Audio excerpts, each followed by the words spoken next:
things have gone from bad to worse for Donald Trump after his disastrous debate performance, which may have been the most abysmal of his candidacy. It was also one of the best debate performances by Kamala Harris, who crucified her opponent in an epic fashion. We've got a lot to cover in this one, so let's just start out with one of my favorite moments from the debate, where Harris tells Trump directly to his face that Vladimir Putin would eat him for lunch. Putin would be sitting in Kyiv with his eyes on the rest of Europe, starting with Poland. And why don't you tell the 800,000 Polish Americans right here in Pennsylvania how quickly you would give up for the sake of favor and what you think is a friendship with what is known to be a dictator who would eat you for lunch. Just brutal. So brutal that even Putin got triggered by Harris humiliating her puppet on the national stage. After apparently watching the debate, a Kremlin spokesperson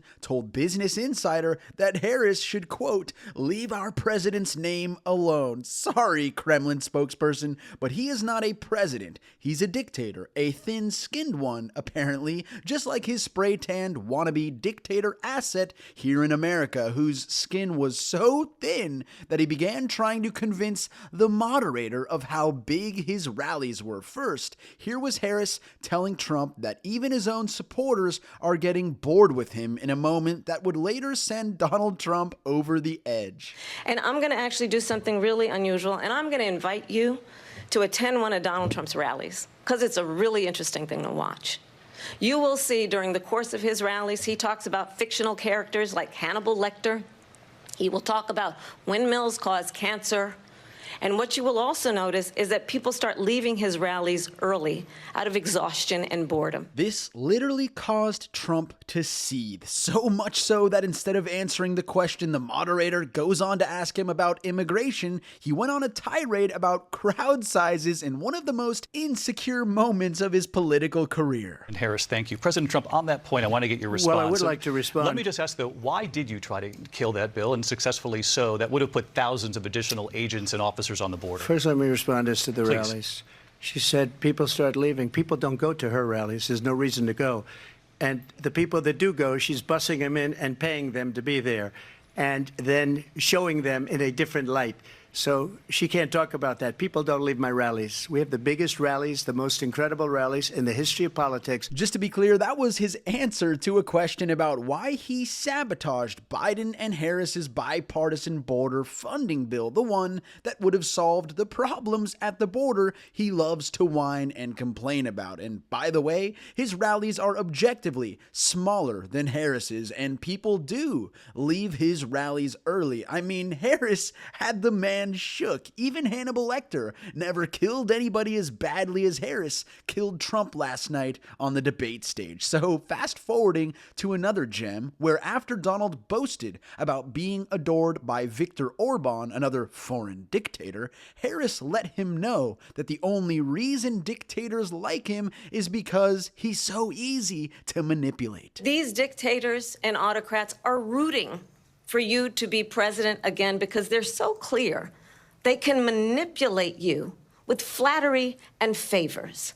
And that is why so many military leaders who you have worked with have told me you are a disgrace. A disgrace indeed. She really took him to the mat on every single issue, and it got to a point where all Trump could really do was begin spewing baseless drivel about cats and dogs being eaten by migrants in another crazy and disgraceful lie. They're eating the dogs, the people that came in. They're eating the cats. They're eating the pets of the people that live there. Okay, Donald, you know you've lost the debate when you've resorted to spreading conspiracies about America's pets. Just an indefensible performance from the 78-year-old convicted felon. So indefensible that Trump's old spin doctor, Kayleigh McEnany, was left with no choice other than to blame the moderators to deflect from her former boss's abysmal showing. You know, last night ABC had a choice. They could be credible, solid, probing, fair debate moderators, or they could be partisan activists.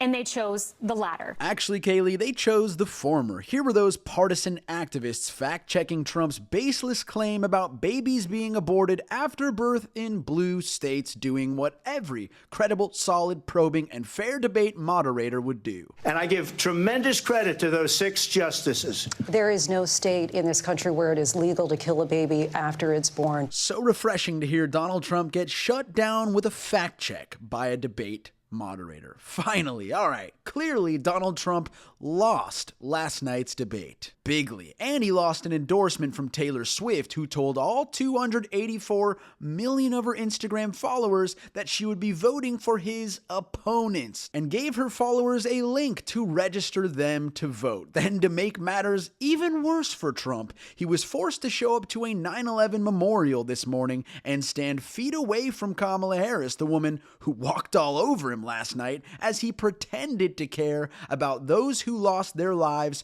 23 years ago. And how do I know he was pretending to care? Because here he was on September 11th, 2001, moments after the World Trade Center was hit, bragging to the news station that he now had the tallest building in New York. You have one of the landmark buildings down in the financial district, 40 Wall Street.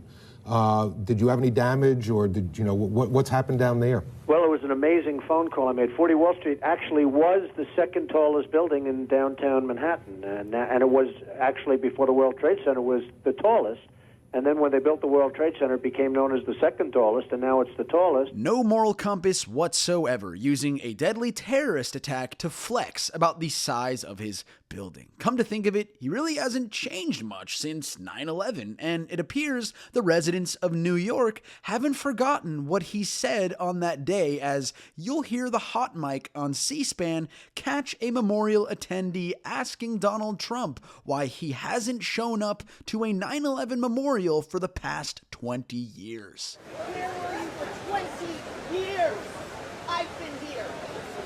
Where were you? I'll tell you where he was. He was busy launching deadly attacks against his own country, too, with insurrections and coups, and was also busy undermining America's democracy by soliciting aid from foreign dictators and sending false electors to overturn states that he lost in. And by the way, he's busy campaigning with Robert F. Kennedy Jr., who is also a 9/11 conspiracy theorist. I really don't see how things could be going any worse for Donald Trump's flailing candidacy, other than if there were to be another debate, which I highly doubt he has the stones to show up for after last night's beatdown. And just to cap it off, here was Harris telling Donald Trump that he lost the last election, and she did it in the best way possible. Donald Trump was fired by 81 million people.